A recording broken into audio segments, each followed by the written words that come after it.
Yo, halo Wir. Kali ini kita lanjut bahas cerita Make ini lagi.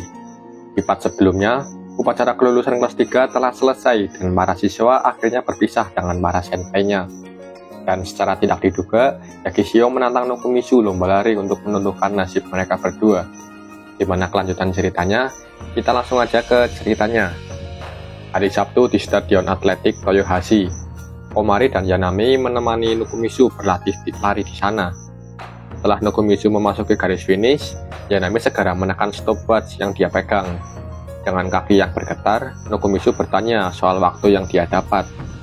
Rupanya Nokomitsu mendapat waktu 16,5 detik. Yanami mengkhawatirkan Nokomitsu yang mungkin akan kalah dalam lomba lari melawan Yakishio 3 minggu lagi. Namun, Nokomitsu sedikit tenang karena dia mendapat kelonggaran saat lomba. Sederhananya, Nokomitsu mendapat waktu tambahan dari selisih waktu rata-rata anak laki-laki tahun pertama di SMA Suwabuki dengan waktu terbaik Yakishio. Mereka pun sepakat kalau Nokomitsu berlari 2,5 detik lebih dulu dari Yakishio sebagai kelonggarannya. Saat ini, Nokomitsu menargetkan waktu 14,5 detik untuk bisa mencapai waktu rata-rata. Nokomitsu menganggap bahwa orang secepat Yakishio akan sangat sulit untuk meningkatkan kecepatannya. Dan sebaliknya, Nokomitsu menganggap bahwa dirinya masih memiliki banyak peluang untuk berkembang. Dengan ekspresi datar, Yanami mengangkat bahu dan meletakkan tangannya di panggulnya. Dia mulai ikut membantu latihan Nokomitsu kembali. Kemudian, Komari tiba di lapangan dengan membawa tas besar yang berisi botol minuman. Itu adalah minuman racikan Komari yang mengandung cuka apel, garam, dan gula. Nokomitsu yang kelelahan berniat menepi untuk beristirahat dan meminum minuman yang Komari bawa. Namun Yanami dan Komari melarangnya dan meminta Nokomitsu untuk terus berlari hingga titik batasnya. Sayangnya, waktu yang dicapai Nokomitsu sama sekali tidak membaik. Setelah selesai latihan lari hingga kelelahan, Nokomitsu mampir ke toko manisan di jalan pulang. Di sana dia bertemu Ayano dan membicarakan beberapa hal soal Yakishio. Ayano berkata bahwa Remon sangat terkenal di tahun pertama SMP-nya hingga pelatihnya menyarankan Lemon untuk ikut hampir di semua acara lomba. Tidak hanya itu, Ayano juga berkata bahwa seorang senpai yang dekat dengan Remon di klubnya akhirnya keluar dari klub karena tidak pernah bisa ikut acara apapun. Dan sejak saat itu, Remon hanya lari 100 meter.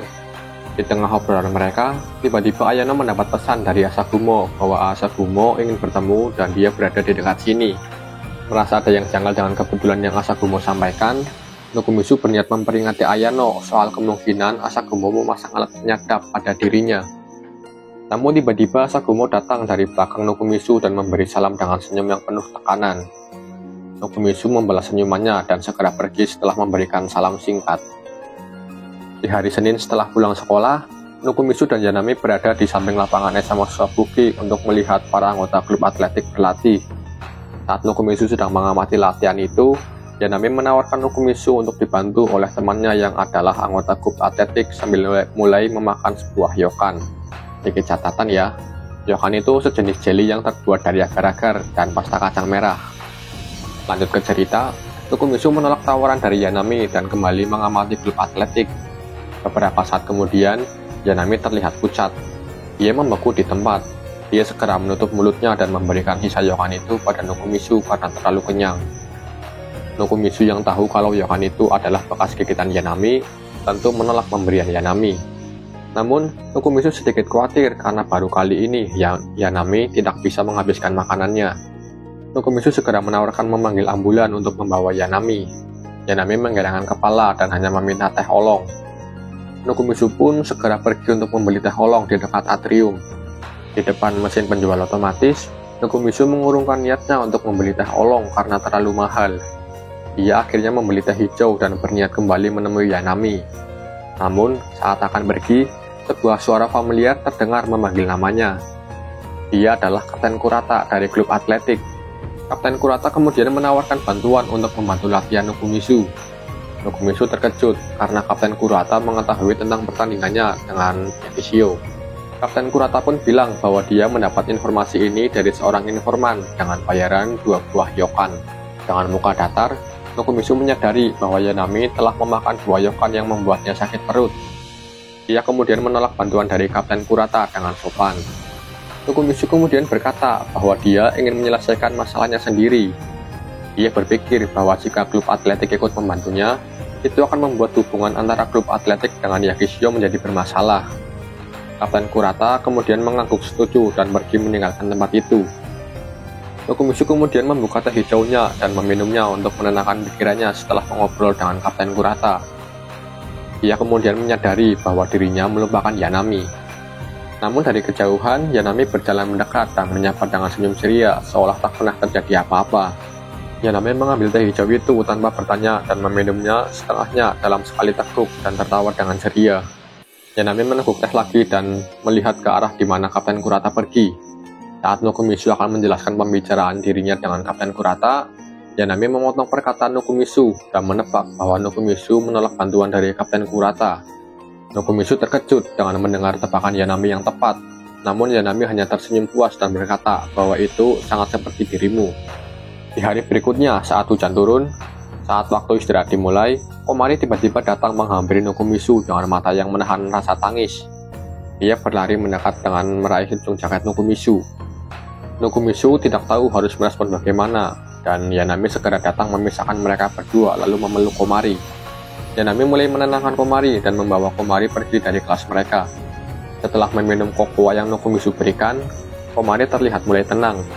Yanami segera menanyakan alasan Komari yang datang dengan penuh air mata. Rupanya, dia menerima kabar bahwa Sukenobu Senpai telah lulus ke universitas. Komari tersenyum sambil memegang kaleng kokoa dengan kedua tangannya. Nokomitsu hanya bisa membalas dengan senyuman yang sama saat melihat senyumannya. Yanami kemudian menyarankan untuk membeli sesuatu untuk merayakan kelolosan mereka.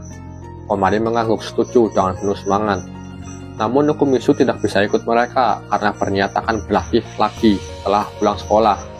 Yanami melambaikan tangannya dengan acuh tak acuh dan sedikit menyindir Nokomitsu. Bel sekolah kemudian berbunyi dan mereka kembali ke kelas mereka masing-masing. Di ruang klub setelah pulang sekolah, Nokomitsu berganti pakaian olahraga dan melatih ototnya dengan push up di sana. Namun, setelah beberapa repetisi, Nokomitsu ambruk dan berbaring telentang di lantai klub karena kelelahan. Tak lama kemudian, terdengar suara seseorang yang memberi salam dan membuka pintu ruang klub. Itu adalah Taira-san dari OSIS. Mata mereka bertemu saat Nokomitsu melihat ke atas dari lantai. Taira-san buru-buru menahan roknya dengan wajah memerah. Taira berniat meminta rencana anggaran klub untuk tahun depan. Setelah menjelaskan maksud kedatangannya, Taira bertanya tentang alasan Nokomitsu yang mengenakan baju olahraga. Setelah mendengar penjelasan dari Nokomitsu, Taira terkejut dan mulai memahami situasinya. Dia kemudian menawarkan bantuan kepada Nokomitsu. Dia menunjukkan senyum lembut dan berniat mengenalkan Nokomitsu dengan kenalannya yang punya pengalaman di bidang atletik. Keesokan paginya di jam 6.30, Nokomitsu berdiri di trek lari SMA Suwabuki dengan pakaian olahraga. Seorang siswi mendekati Nokomitsu dengan semangat dan menyapanya. Ia adalah ketua OSIS SMA Suwabuki, Hibari Hokobaru. Taira-san dan Sakurai-kun juga hadir sebagai pendamping. Atos kemudian meminta Nokomitsu untuk pemanasan lalu berlari satu putaran untuk mengetahui kondisi Nokomitsu. Nokomitsu mulai melakukan peregangan sebentar kemudian berlari sekuat tenaga. Tercatat waktu yang didapat adalah 16,7 detik. Nokomitsu kaget melihat catatan waktunya yang menurun. Atos memelingkan kepalanya dan menyilangkan tangan. Dia tiba-tiba mendekati Nokomitsu dan mulai menyentuh tubuh Nokomitsu. Nokomitsu berteriak panik, namun Ketos memintanya untuk tenang. Dengan wajah serius, Ketos meraba perut dan otot punggung Nokomitsu. Nokomitsu berteriak karena merasa geli, sementara Taira-san mengamati mereka dengan ekspresi yang sangat serius. Setelah selesai memeriksa tubuh Nokomitsu, Ketos berkata bahwa struktur tubuh Nokomitsu rapuh dan massa ototnya kurang. Taira-san menelan ludah dengan gugup untuk beberapa alasan.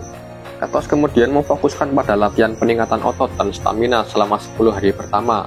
Dia kemudian duduk di tanah, meluruskan kakinya, dan menepuk tempat di sebelahnya. Dia meminta Nokomitsu duduk di sebelahnya dan mulai mengajari Nokomitsu rutinitas latihan otot. Saat Nokomitsu patuh mengikuti instruksinya, Taira-san tampaknya merekam mereka dengan ponselnya, berjalan mengelilingi mereka dengan ekspresi serius yang menyeramkan. Pelajaran dari Ketos berakhir saat sudah lewat pukul 7.30. Ketos kemudian meminta nomor kontak Nokomitsu untuk bertukar informasi tentang jadwal dan info latihan. Taira-san mendekati Nokomitsu dan berdehem saat Ketos dan Nokomitsu sedang bertukar lane. Memahami kode dari Taira, Nokomitsu akhirnya juga bertukar kontak dengan Taira-san. Nokumitsu dan Taira mengobrol singkat di sana. Nokumitsu menanyakan keadaan Taira yang sering mimisan akhir-akhir ini. Taira-san membusungkan dadanya dengan anggun dan berkata bahwa dia telah meminum obat-obatan Cina untuk mengatasi mimisannya. Setelah berpisah dengan para anggota OSIS, Nokumitsu segera berganti baju dan berniat pergi ke kelas. Namun, Yanami tiba-tiba datang dan menyapa Nokumitsu sambil memakan pisang.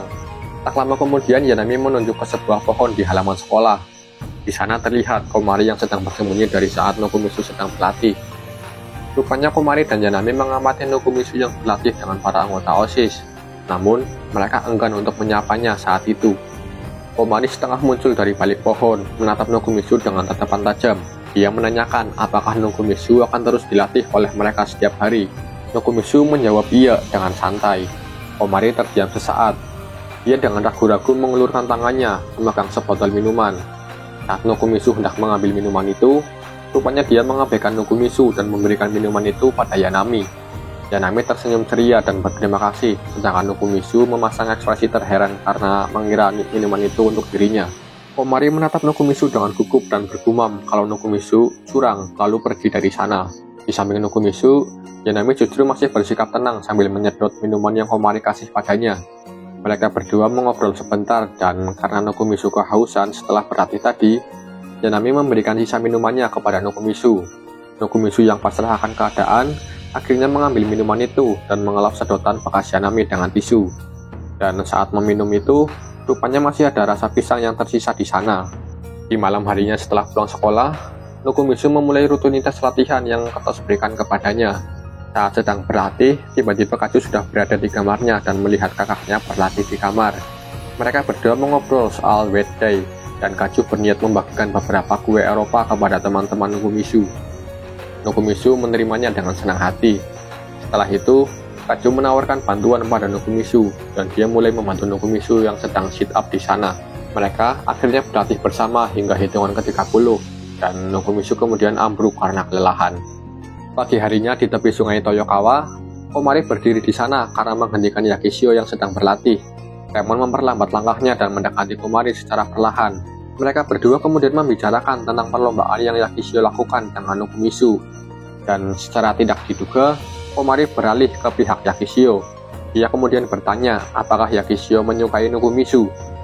Yakishio bingung dan berkedip, lalu berkata bahwa dirinya hanya suka Nokumitsu sebagai teman.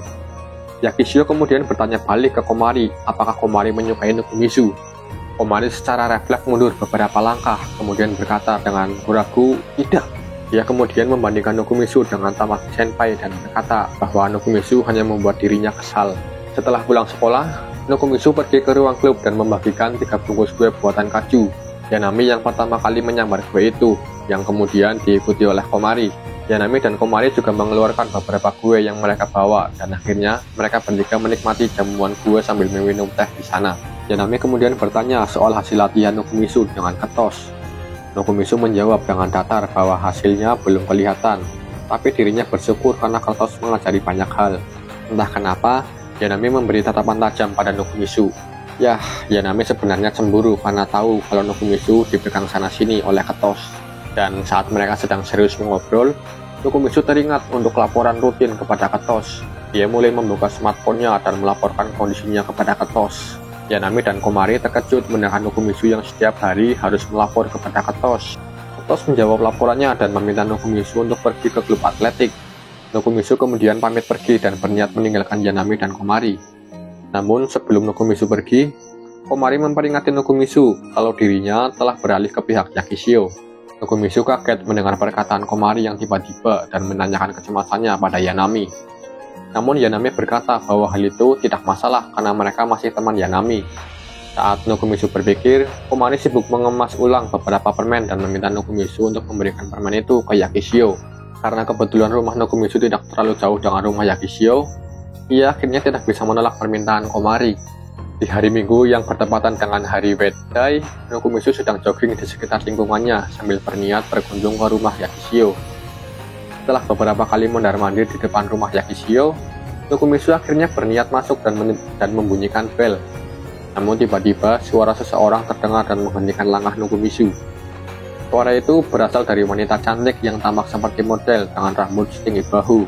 Nokomisu segera memperkenalkan diri dan mengira itu adalah kakak dari Yakishio.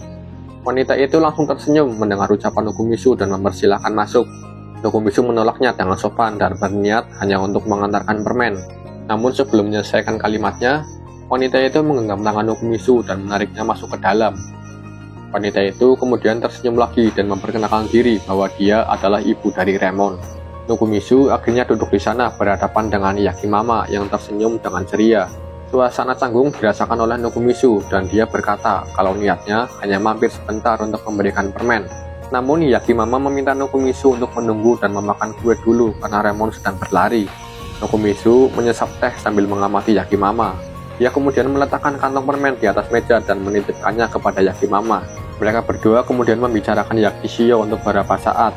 Saat Nokomisu berniat untuk pamit, tiba-tiba Yakishio datang dari dalam dengan pakaian tank top dan celana pendek sambil mengelap lehernya dengan handuk. Yakishio membeku saat melihat Nokomisu di ruang tamu. Suasana kembali canggung antara Nokomisu dan Yakishio. Yakimama kemudian berdiri dan tiba-tiba pamit pergi untuk berbelanja. Nokomisu lalu ikut berdiri dan berniat pergi. Namun Yakimama dengan cepat mendekat dan mendorong Nokomisu kembali ke kursi saat Nokomisu mencoba berdiri. Nokomisu akhirnya pasrah dan memulai pembicaraan dengan Yakishio. Pembicaraan mereka mengalir dan tak diduga, Yakishio meminta untuk disuapi kue oleh Nokomisu. Nokomisu dengan tenang mulai memasukkan potongan kue ke mulut Yakishio. Saat mereka akan melakukan suapan kedua, terdengar suara dari adik Yakishio yang berkata bahwa ada tamu di depan. Yakishio dan Nokomisu kaget dan segera mundur ke belakang. Terlihat adik Yakishio yang masih sekolah dasar mengenakan kacamata tebal dengan rambutnya yang dikepang menatap mereka berdua dengan ekspresi dingin. Berdiri di belakangnya adalah Yanami dengan tatapan tajam sambil menyilangkan tangannya. Dengan ekspresi dinginnya, Yanami berkata, "Apa yang kalian berdua lakukan?" "Tidak ada." Mereka berdua menjawab serentak, membuat Yanami mengangkat alisnya. Nokomisu kemudian memberi penjelasan ke Yanami dengan berkata, "Serius, tidak ada yang terjadi antara Yakishio dan aku. Kalau begitu, kenapa kalian berdua melakukan hal saling memberi makan itu?" Yanami menatap Nokomisu dengan tajam. Nokomisu melihat ke arah Yakishio untuk meminta bantuan. Dia mengangguk dengan setuju. Suasana hening menyelimuti meja makan di rumah Yakishio. Tiba-tiba, adik perempuan Yakishio meluncur ke kursi di samping Nokomisu. Dia mulai meneguk susunya dengan santai. "Hehe, adik perempuanmu yang masih kecil itu umur berapa?" Yanami mencoba mengganti topik. Adik perempuan Yakishio menatapnya sebentar lalu berkata, "Nagi, dan aku di kelas 6. Adik Yakishio kemudian pergi dari sana, dan Nokomisu balik bertanya ke Yanami. Ngomong-ngomong, Yanami-san, kenapa kamu ada di sini sebenarnya?" "Oh, benar. Aku punya sesuatu yang ingin aku katakan pada kalian berdua. Aku memutuskan untuk berpihak pada Remon-chan. Jadi, mulai sekarang, kita berdua akan menjadi lawan, Nokomisu-kun." Dia memberi Nokomisu tatapan tajam, lalu kembali duduk dengan santai. Merasa lega, Nokomisu melihat Yanami mengetuk meja dengan ujung jarinya sambil berpaling. Ketuk, ketuk, ketuk, jarinya menari di atas meja. Menebak maksud Yanami, Nokomisu mendekatkan piring kue ke Yanami. Yanami dan Yakishio memberi Nokomisu tatapan tajam. Yakishio mengangkat bahu terlihat kesal. "Serius, itulah sebabnya aku tidak suka bagian ini darimu, Nukun." Yanami juga menambahkan dengan nada yang sama frustasinya dengan Yakishio. "Itulah sebabnya aku tidak suka bagian ini darimu, Nokomisu-kun. Tapi, Remon-chan, aku tidak seperti yang kamu pikirkan, oke? Apakah kamu tidak begitu?" "Ya, aku tidak kayak gitu kok." Mereka saling menatap tanpa ekspresi, entah kenapa. Nokomisu hanya kebingungan melihat percakapan yang rumit itu. "Oke Wir, mungkin itu aja ya untuk part kali ini. Ya, terlihat jelas bahwa bukan cuma Yanami yang kepincut sama Nokomisu, tapi Remon sama Komari juga. Bahkan, gue ngerasa kalau Kapten Kurata agak punya vibes positif ke Nokomisu. Di sisi lain, perlombaan antara Nokomisu dengan Yakishio juga semakin dekat. Dan untuk Taira-san, ya kelihatannya emang rada-rada sih dia ya. Dan di part selanjutnya akan menjadi part akhir untuk volume 6, di mana nanti Nokomisu akan level up fisiknya. Makasih buat yang udah nonton sampai habis, dan see you di next video.